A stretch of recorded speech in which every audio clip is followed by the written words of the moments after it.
இது கவர்ச்சி இல்லைல்ல. விஜயண்ணா ஏதாவது நடிச்சாதான் அது கவர்ச்சி. இதெல்லாம் கவர்ச்சி ஆகாது. திரு சவுக்கு சாட்டை ஓகே, திரு சாட்டை அவர்களே, மக்கள் தெளிவா 2026 தேர்தலில் யாரு வரணும்னு யோசிச்சுதான் ஓட்டு போட்டிருக்காங்க. மக்களை யாரும் குறை சொல்லாதீங்க.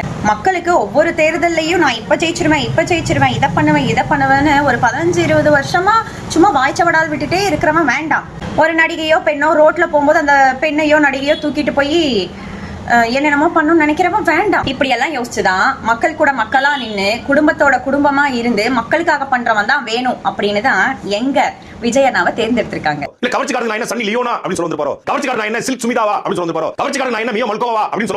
கவர்ச்சி நடிகைகள் பேரெல்லாம் அவ்வளோ அழகா புட்டுன்னு வைக்கிறீங்க? இந்த பால்கோவான்னு ஏதோ சொன்னீங்களே, அது யாருன்னு எங்களுக்கே தெரியாது. அனுபவமா யாரு நீங்க எல்லாம்? சொறி பிடிச்ச வெறி பிடிச்ச நாயக மாதிரி கத்திக்கிட்டே இருக்கீங்க.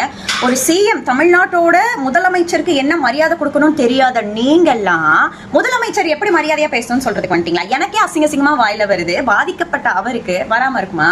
நொட்டினாரு, புடுங்கினாரு, அவுத்தாரு, கிழிச்சாரு, வக்கில்ல. இங்க பெரம்பூர்ல ஜெயிச்சிருக்காரு. இங்க இருக்கக்கூடிய பெரம்பூருக்கு போய் நன்றி சொல்றதுக்கு வக்கில்ல. இப்படின்லாம் பேசுற உங்ககிட்ட இப்படியாடி நடிக்க சொல்றீங்க?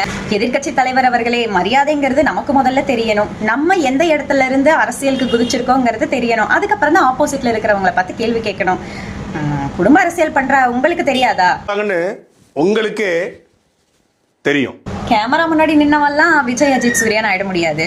அதுக்குன்னு ஒரு சாம், ஒரு திறமை, ஒரு கியூட்னஸ், நல்ல மனசு இதெல்லாம் இருக்கணும்.